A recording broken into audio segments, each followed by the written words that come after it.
আরও বড় ভূমিকম্পের আগাম বার্তা। আজকে যেটা ছিল এটা জাস্ট ছোট্ট একটা স্যাম্পল মাত্র, কিন্তু এর চাইতেও বড় ভূমিকম্পের আগাম বার্তা এসেছে। এ বিষয়ে নিউজ করেছে কালের কণ্ঠ অনলাইন।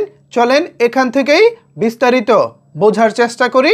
মূলত আজকের যেই ভূকম্পনটা হয়েছে এটা মূলত আমাদেরকে কিসের ইঙ্গিত দিচ্ছে?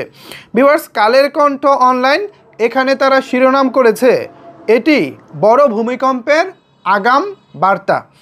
মূল খবরে বলা হচ্ছে, ঢাকা সহ দেশের বিভিন্ন জেলায় 5.7 মাত্রার ভূমিকম্প অনুভূত হয়েছে। নরসিংদীর মাধবদীতে উৎপত্তি হওয়া ওই কম্পনে সারা দেশে 6 জনের মৃত্যুর খবর পাওয়া গেছে।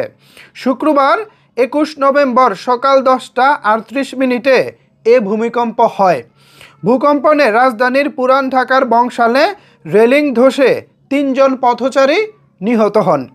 এছাড়া নারায়ণগঞ্জে 1 জন ও নরসিংদীতে 2 জন নিহত হয়েছেন।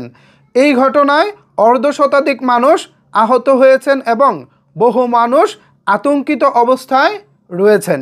বিশেষজ্ঞরা বলছেন এটি বড় ভূমিকম্পের আগাম বার্তা।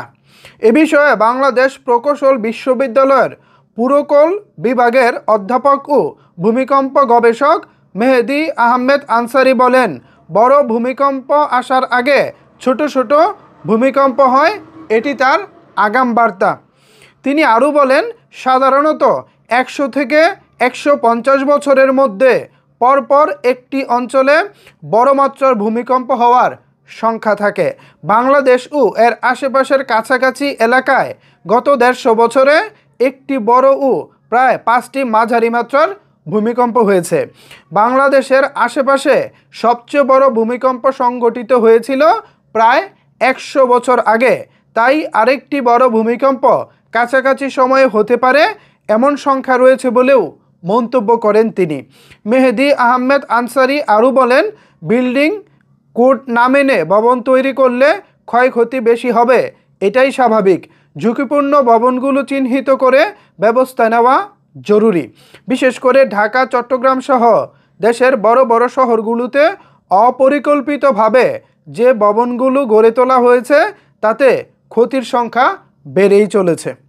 সো ভিউয়ার্স, এই নিউজ থেকে আমরা যেটা বুঝলাম, মূলত বড় কিছু ঘটার আগে ছোট ছোট সংকেত দেওয়া হয়। আমি যদি ভুল না করে থাকি, বিগত 5-10 বছরে প্রত্যেক বছরই বাংলাদেশকে বড় বড় না হোক ছোট ছোট সংকেত দেওয়া হচ্ছিল। বাট আজকে যেটা হয়েছে 5.7 মাত্রার যে ভূকম্পনটা হয়েছে, এটা যদি আর 20 সেকেন্ড স্থায়ী হতো, আর যদি 20 সেকেন্ড এটা থাকতো, তাহলে ঢাকা শহর প্রায় অর্ধেকটা ধসে পড়তো। বুঝতে পারতেছেন ব্যাপারটা? ঢাকা শহর প্রায় অর্ধেকটা ধসে পড়তো। বাংলাদেশের প্রধান উপদেষ্টা জনাব ডক্টর মোহাম্মদ ইউনূস এ বিষয়ে যথাযথ পদক্ষেপ নেওয়ার জন্য তার যেই সংস্থা আছে তাদেরকে নির্দেশ দিয়েছেন। শুধু সরকারিভাবে নির্দেশ দিলেই হবে না, আমাদের নিজেদেরকেও আরও সচেতন হতে হবে। আগামী 24 ঘন্টা খুব গুরুত্বপূর্ণ একটা সময়। সো আপনারা সতর্ক থাকবেন এবং খেয়াল রাখবেন। যেহেতু বড় একটা কিছু আজকে সকালে হয়ে গেছে, সো আগামী 24 ঘন্টার মধ্যে কাছাকাছি সময় আরও একটা দুর্ঘটনা ঘটতেও পারে, এটা প্রাথমিক ধারণা। সো আমরা সবাই যার যার জায়গা থেকে একটু সতর্ক থাকবো। ঠিক আছে ভিউয়ার্স, সো এই ছিল আপাতত এখনকার মতো আপডেট। বড় ভূমিকম্পের পূর্বাভাস নিয়ে কালের কণ্ঠ যা বলেছেন তা আপনাদের সঙ্গে তুলে ধরার চেষ্টা করেছি। এ বিষয়ে আপনাদের মতামত জানতে চাই, নিচের কমেন্টস বক্সটা আপনাদের জন্য ওপেন রইল। ধন্যবাদ সবাইকে এতক্ষণ আমার সাথে থাকার জন্য।